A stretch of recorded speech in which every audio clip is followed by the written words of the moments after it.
As we're told, blessed is the man who delights in the law of the Lord, for in all that he does he prospers. Not in a few things, in all that he does he prospers. Well, if that is true, as told me in the very first psalm, I should make every effort to find out that law. Blessed is the man who delights in the law of the Lord, for in all that he does he prospers. Well, now, I have found that law. It's a simple, simple law. And the law is simply, whatever I am assuming that I am, that I'm going to be. It's as simple as that. Ask in my name is asking with my name. If my name is I am, and I dare to assume that I am secure, security being relative, I know what I mean by secure. Relative to anything formerly that I must have possessed, I would know what I would like to have in order to live securely. Well, I'm asking in the name of God when I say I am secure. I'll fall asleep in that state. As my old friend Ab used to say, I willed it so to be. I am still willing it so to be. I will continue to will it so to be until that which I have willed is perfectly realized.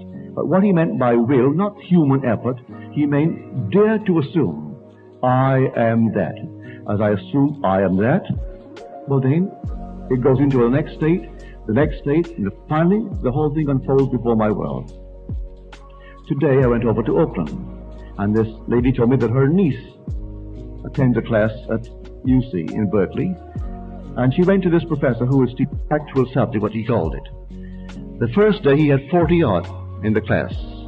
He went to the blackboard, and he wrote up, I am, and began to explain what he meant by it. As the class came to an end, he wrote, I am that I am. There was a snicker among the boys and girls, 45 of them. The next time he held the class, less than 20 attended. They aren't interested. Maybe he doesn't know it. Maybe he does know it. I think, as the professor over there, maybe he does know what he's talking about. But if the children would just come and listen to the man, they'd be far better qualified when they're left at university than taking books that are today true based upon a certain concept, and tomorrow must be revised because it's not true. Well, that will everlastingly be true. I am that I am. So you define something in your world, and you say it's that. Well, I am that. You say, what a marvelous thing it would be if I only, and you name it. As you name it, it's that. Now you assume that I am that. I am. You affirm it. And you dare to walk in that assumption as though it were true. And then all of a sudden it happens. It becomes true.